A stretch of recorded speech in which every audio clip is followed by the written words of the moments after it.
Bobby Fi and Eric Sheetsaber. We're going to be talking through this large MLB slate, 12 gamer for Monday. So it's a welcome back to everything, and we're going to go through a bunch of games, a lot of different decisions to be made.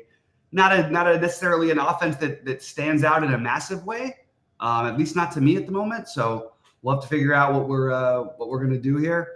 Any overall thoughts, Sheets, before we get into everything? First of all, for those of you who were following it, I did not make it. I did not make it to the live final in the MMA contest. But the good news is I wasn't even remotely close. So there wasn't a bad beat or anything like that. Just as it was a pretty volatile card, and I was on the wrong side. So I will not be going to the live final in Prudential on June the 1st. But ready to go after the baseball today. And I agree with your overall slate preview in that there's not a huge standout either from the hitting side or the pitching side. I think so. I think it's a good GPP slate, and there is one weather game that we have to worry about at least, and that's going to be the Washington White Sox. Right. And we'll get to that when we get to it. But I'm just ready to. I guess we'll just go game by game and let's do it. Sorry, I forgot to ask you about that. That's too bad. I'm sorry. I'm bummed that you didn't. But you know what? It wasn't.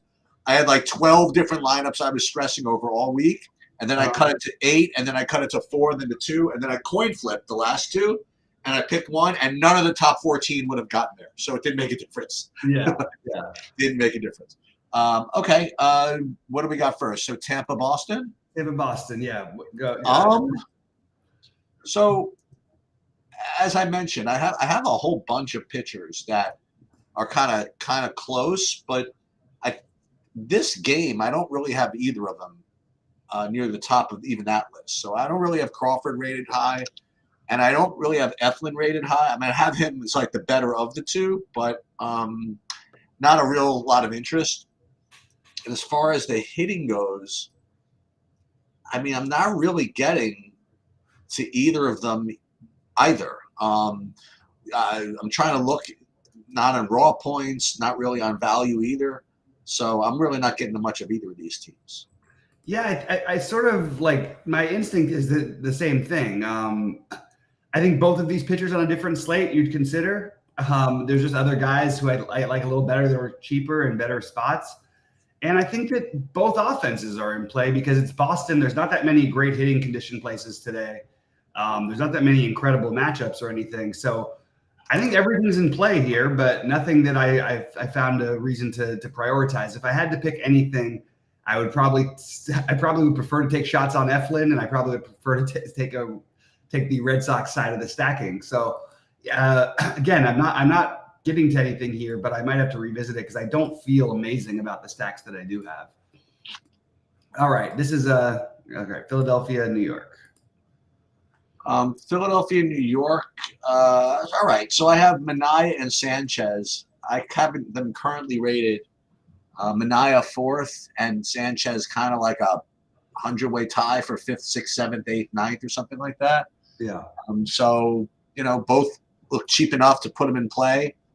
I just have other guys rated higher. That's the best I could describe it. And as far as hitting goes, I have like 7 or 8 teams that I like better than everybody else, and just neither of them are Philly or the Mets. I guess that's my best explanation. Yeah, so these are not this is not like an obvious spot of any kind to me. I don't particularly it's weird. Philadelphia has the most strikeouts against left-handed pitching, but they're also like 8th in OPS. So they have some power and they've got a lot of strikeouts against left-handed pitching. So I can certainly understand the case for Manaea.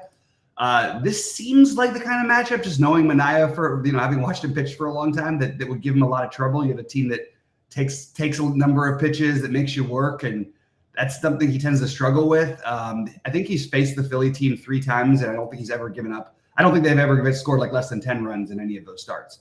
They've just absolutely torched him, but it's only been like 3 starts. One of them, I don't think he made it out of the first inning. So I'm okay with like a contrarian Philly stack. I actually think that makes like a reasonable amount of sense on this slate against Manaea. So that's my again. I don't even know if it's too creative. I think that that there's a lot of good reason for it. So I'll probably probably have some exposure to Philadelphia tonight. And that's pretty much all I have from this game. Both pitchers, again, sort of grayed out as the same way Crawford and Eflin did for me. I'm going to put Minaya in right now. Again, just to put something in, and then we'll probably replace him with something pretty soon. All right, so Cubs Atlanta. I mean, I don't have much, if anything, here. Like Imanaga's obviously good, but tough matchup, and Atlanta's obviously pretty good, and tough matchup. I don't know what the weather's going to be like there, but whatever. You could always make a case for Atlanta, especially at home. Obviously the matchup isn't great, but that's probably going to keep, along with their price, keep their ownership down. I'm not really getting Lopez, and I wish I had more for you. I'm just really not getting the Cubs. I promise everybody I'm going to get to some things I like. There's a lot later in this slate. Just not yet. Yeah. There's lots later for me too. I actually think that I'm not playing Lopez at 9,700. Just not going to happen, especially against the Cubs. And I actually would consider Imanaga. I'm a big believer in this not having seen a guy before thing, and it would be tempting. It's a little tempting to me to go there because I think he's got a massive ceiling. I think he's been unbelievable. But I don't really want to pick on the Braves, and there's enough other pitchers, so it probably ends up on the outside looking in. If you had to take a side of this game, and it is 67 degrees, which is fine, but there's 11-mile-an-hour winds blowing in from left center. I think that I would still I'd prefer to take the Cubs side of the hitting over Atlanta when you factor in price and everything else. I do think Lopez is I don't think he's gonna be this awesome the whole season. I always used to believe he would turn into a good pitcher. And then now that he has, it's like I'm convinced that he can't really be good. It's like a weird, I'm sort of battling myself on this one. So a little bit of interest in the Cubs lefties in particular, but nothing that is a super priority for me either. And like Sheet said, I will have some more as well, but they're mostly going to be later in the day. So the Washington Chicago game is the one that's kind of orangey right now. In the absence of that, I don't know what the weather is supposed to be like in Chicago as far as the wind over there. Listen, it's not as important at that stadium as it is at Wrigley, but still, it's something. I do hope that this game gets rained out. Because as usual, I'm getting Washington as value in my runs, and I just don't like playing them. I shouldn't say I don't like playing them. Every once in a while, you get your C.J. Abrams stuff going on. You know what I mean? And you could turn the lineup over and do some stuff. But I am getting a bunch of that as far as my value goes, and I'm also getting some White Sox also. So you have two of the weaker offenses in baseball showing up as values, which is not the greatest, but that's kind of where I'm at. So I am sort of hoping the game rains out. Yeah, and for what it's worth, like the chalk would be in this game as of right now. Like if you look at the ownerships, I think that Washington would end up being pretty popular. People love to play against Flexen, and I get it. It's sort of like a crosswind, so I'm not really weighing that much into much. The weather, the rain is a real concern, and if it's even somewhat questionable on this biggest slate, I would probably pass, especially considering that some people might play it anyway. Both offenses would be where I would target as well if I had to do anything, but I don't have to do anything. And if they're going to be popular and if we're going to have weather concerns, I'm probably just going to avoid it. I do think that the national side is more appealing than the White Sox side, but the White Sox are super cheap, and I don't expect all of these guys to be as bad as they've been forever. It's still not a good lineup, but I don't think that either lineup stands out as being significantly better than the other one. So the Pirates are on my shit list as we go ahead to the Pirates Milwaukee. And I mean, it's my own fault. Okay, so you guys may remember, like last week in my baseball survivor, I got really, really frisky and I played. I think it was Oakland against in my survivor, and I had and there was no need to get that aggressive, but I did anyway. And in addition to that, this other team got just totally KO'd. Actually, I think I took someone against Pittsburgh. Everybody took Pittsburgh, and I took Oakland, and Oakland beat them, something like that. I forget what it was. But this week, I had a total edge in my freaking survivor play. I didn't even have to do it. But I said, you know what? If I can get away with playing the Pirates this week, I'll freaking be a genius. And they had a really easy matchup. And unfortunately, the first 3-set series They went 1-2, so they had to go 2-1 in their series against the Cubs, and they lost their first game, so they needed to get two straight wins, and they won a miracle game on Saturday and Sunday. I had multiple leverage. I had the Pirates. If they win, they advance for me, and also like 3/4 of the pool had the Cubs. So if they lost, they'd be out. And the Pirates were tied in the bottom of the ninth, bases loaded, 1 out. I mean, they had like 91% winning chances, I think. Yeah. That spot. First, Brian Reynolds bounced out to the pitcher. Then a bases loaded. It's freaking bases loaded, 2 outs, bottom 9, and O'Neal Cruz works the count to 3-1. And for some reason, he swings. You know what I mean? At the next bit, there's literally no reason to swing in that spot when a walk wins the game. You know, and then he ended up like flying out, and then they lost like 5-4 in like extra innings. So anyway, that was my one steam. So anyway, Pirates against Milwaukee here. I guess Keller should be in play, but I'm not getting it. You know what I mean? Like he's not really projecting all that well given his price, so I'm gonna ignore that for now. And then Colin Ray, I would think he shouldn't be in play just because he's Colin Ray, but he is. So I have Colin Ray as kind of like my 8th or so best pitcher, and I have him actually rated as far as ownership goes pretty low. So I actually don't mind that. Then like on the other side, you want to make I don't say contrarian play, but you play Milwaukee against what people might think is a tough matchup. I don't know if people will think that. Not really getting to them right now, but I can argue that. I feel as though I'm just making cases for things when I have better teams later. But I guess I will say overall this game is a pass. But if anything, maybe a shot with Colin Ray for no reason. Yeah, I have a similar look, but at an opposite pitcher. I just think that I think there is enough ceiling with Keller. We've seen him go through stretches where he's just really gets hot. And the beginning of last year, he looked like the best pitcher in baseball for a while. He is coming off a complete game, which you could look at, I guess, different ways. Some people, don't want to play the guy after those kind of games. But he only threw 109. I mean, not only 109, but that's, for a complete game. Sometimes they get into the 115, 120 range. So like, it wasn't like he threw a ton more pitches than usual. And he's been solid lately, and it's okay enough. I probably don't do it because I think there's other pitchers, but just thought I'd mention it. And this might be where I just say, okay, ignore all the things, ignore the projected run line, ignore whatever. I think we have Pittsburgh with a stadium upgrade. This is a good hitting park for lefties. You've got some good lefties in the middle of the lineup. Maybe Pittsburgh as a stack is something we could do. So that's actually, I have a little bit of a different, take. And even if I don't stack them, I think if you get like O'Neal Cruz at 4,500 is I know he's, whatever, has not been amazing or anything. But I think it's too cheap for him. I think Brian Reynolds, these guys haven't been the best versions of them. Brian Reynolds at 45, Rowdy Tellez at 3.3. Nice little 3-man stack if you want to play just those 3 guys. And I think it's reasonable. So at least there are, and they've got super cheap, Nick Gonzalez might be batting 5th at 2,700. So if you did want to make a full stack, very easy to do. I'm kind of intrigued by the Pirates, even though it's a good bullpen in Milwaukee. Colin Ray, I never know how much he's actually going to end up pitching, but he's consistently been in that 4 to 6 inning range, I guess I would say. And he's been okay, but on a slate with not that much to do, I do think the Pittsburgh side is a little bit interesting, and Keller's a little bit interesting. That's pretty much it. Okay, so Cleveland against Texas at Texas. I'll tell you, man, baseball is funny business, and for those people that think that baseball is okay, the hitting's all the variance and pitching we can count on.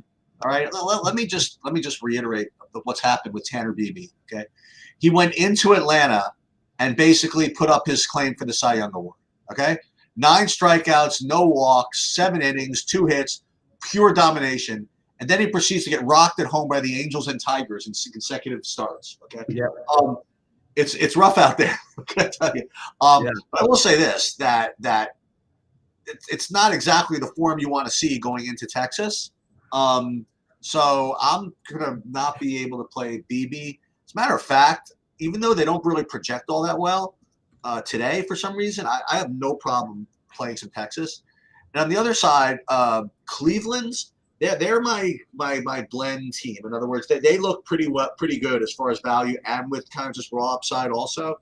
So I actually do like Cleveland today. So that would be the first stack that I could actually recommend really on the slate. We'll get to more really quickly, but I do like Cleveland and none of the pitching.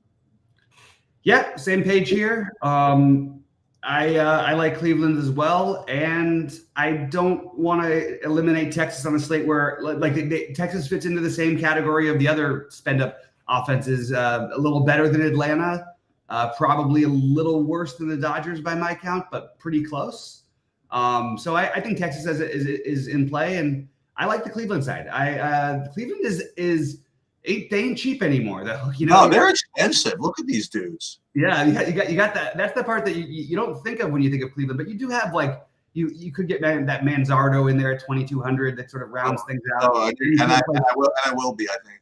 Yeah, but then you can't play Josh Naylor, who's one of the best we want. So it's kind of a tricky stack. But I definitely have some interest here. So they're one that I'm on board with. Again, you're gonna it's a lot of. I kind of like this. I kind of like this today for me. And Cleveland is one of those that I kind of like. Texas is one of those that I kind of like. But I mean, you could go Naylor. That's pretty good. Naylor, yeah. Mm-hmm. It's pretty. It does seem wild, like in baseball, that guys with the same name end up on the same team so often. Yeah. All right, Oakland and Houston. All right, so here's the next one. I like both sides of this, both Oakland and Houston. Houston is just far as like raw upside goes at home against Stripling, and then also Oakland is as value. And I'm biased, right? I just watched this dude just basically throw up batting practice for freaking 6 innings, and I'm down with going against him literally every game, especially if he's in a stadium that people could do something. And as long as like Tyler Nevin is playing, you know what I mean? Like then I'm good, you know. And if heaven forbid you get Johnny Bench playing too, Shane Langoliers, you know what I mean? Like I know where I'm going to start with these guys. I even Sterling Brown at 28. Listen, it's not like Oakland is Oakland from the past, right? We don't have Canseco and McGuire coming up anytime soon, but. Good park, good opponent as far as pitching goes, good value, and I think they're going to be probably pretty popular as a result. But that's my take. I like both parts of the hitting and neither pitcher. Yeah, I'm good with Houston. I'm not getting to as much of the A's right now, but I don't really know why, based on the fact that Arrighetti's really struggled. There's a lot of hype about this guy, and I've heard a lot of good things, and he projects well every day, and we really haven't seen much of it. I could see myself even trying to dabble with it because I'll play pitchers against Oakland no matter what, but he really hasn't found himself, and it's a little worrisome. So I still don't have like Oakland as a priority because it's like I think that's what my brain does, and maybe I've got to recalibrate it sometimes on big slates. It's harder for me to take just low power offenses when there's just other offenses that are in like the same spot that are just have a lot more upside. I feel like. But maybe I'm missing. Maybe that's not necessarily correct. I do think Houston is totally in play against Stripling, and Stripling is coming off of just a horrendous outing, and I think you have 10 earned runs. Yeah, you have 11 runs, 10 earned runs. But the truth is, before that, he actually wasn't like a guy you'd want to play for DFS. He really wasn't getting hit all that much, and he. Hasn't given up a ton of power or anything. So there's the case for not playing Houston, but the fact that they're not going to have that much ownership, sign me up. So Houston, as far as 5-man stack goes, this is the first 5-man that I guess Cleveland and Houston would be the 5 men that we've talked about the most that I like. I did want to point out just again, this is a bigger slate, so it's not going to come into play. But I am going to start with some smaller buy-in stuff, start dabbling in multi-entry and sort of in the the Brandon Adams mold. I keep watching this guy win with no stack at all. and it's happening. And this is one of the sharpest people around. And basically teaches game theory at Harvard, and is one of the more successful poker players over the last 20 years.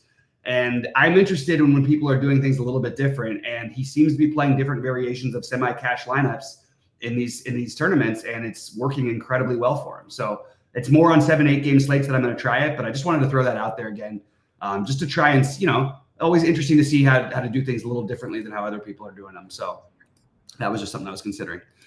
All right, St. Louis and the Angels, the gutless offenses of the league. Well, I mean, in fairness, the Angels are cheap, and they're actually showing up as pretty good values here. I have them just as good as Oakland as far as pure value goes. So I wouldn't mind getting to some of that.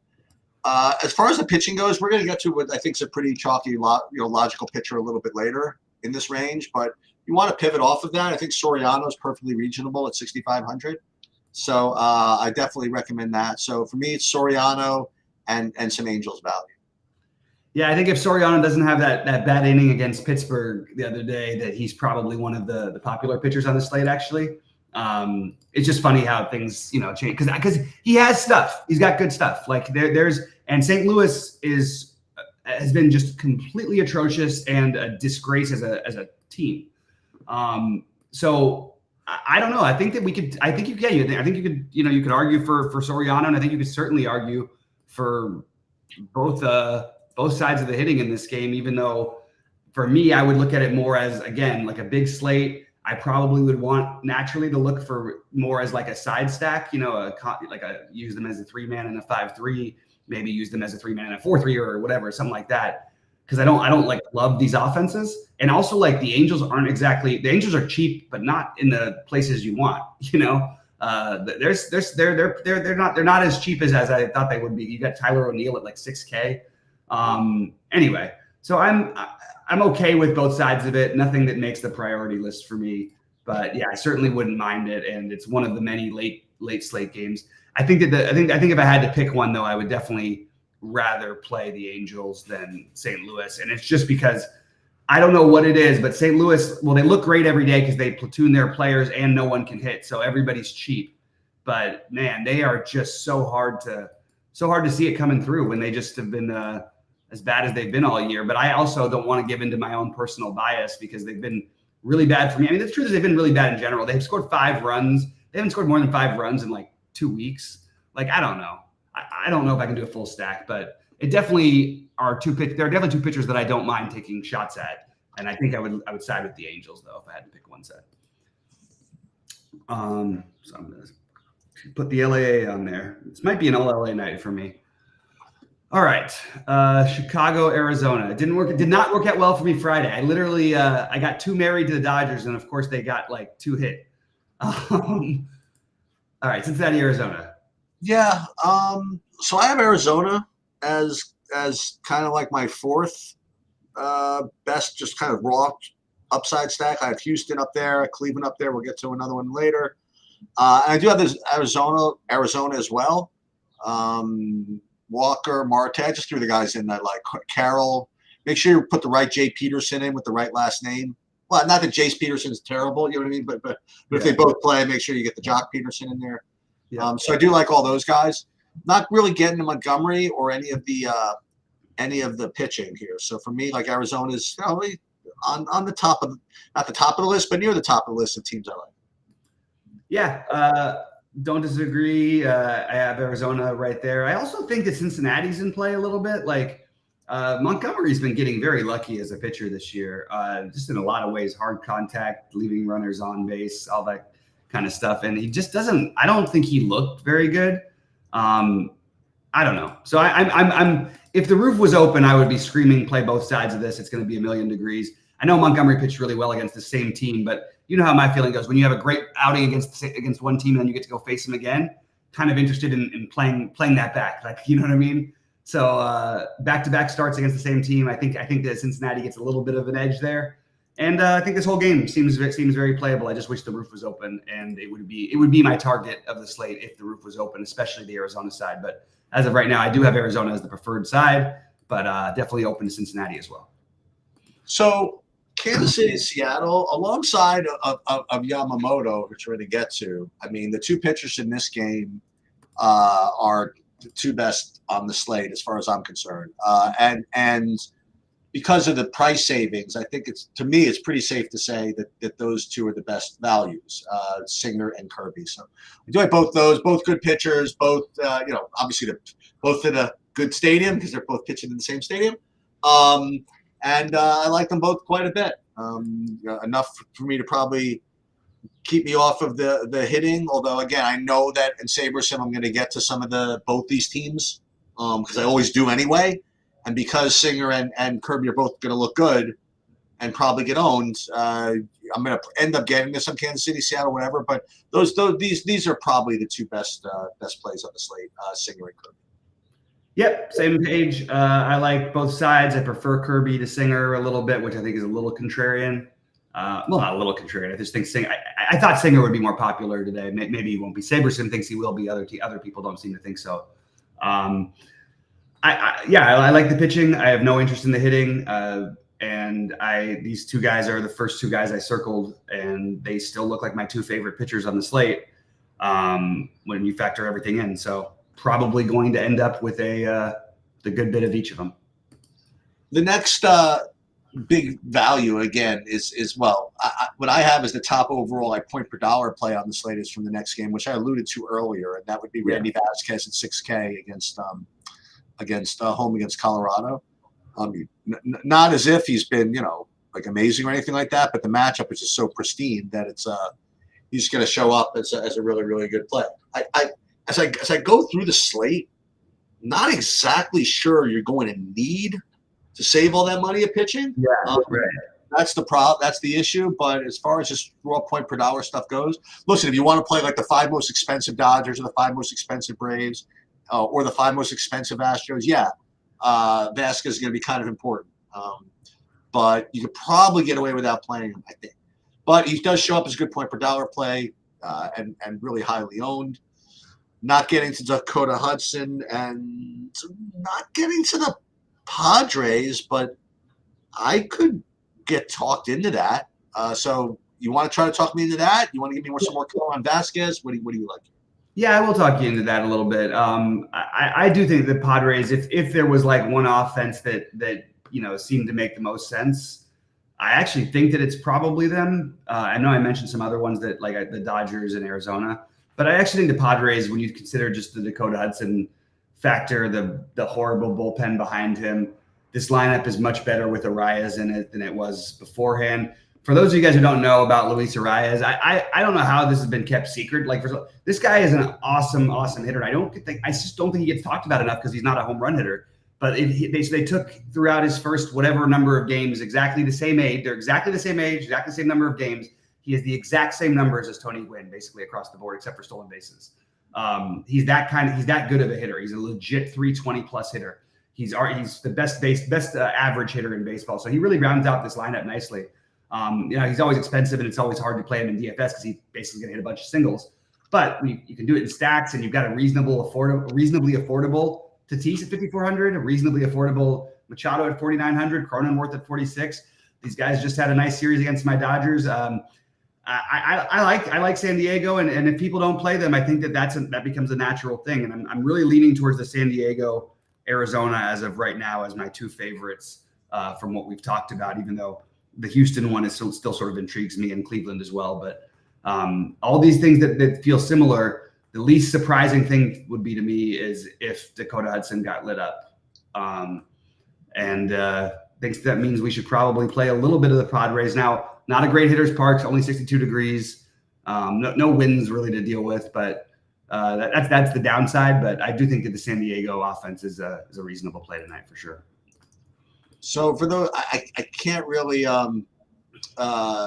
share this, but it's somewhere.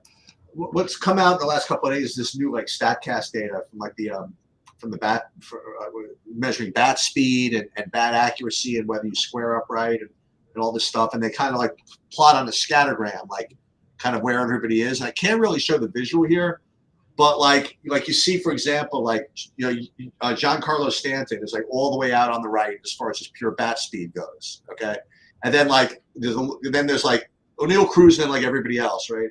And then on the other side of the axis, it's like where people square up on the on the bat, and Luis Arias is literally on this like own freaking plane.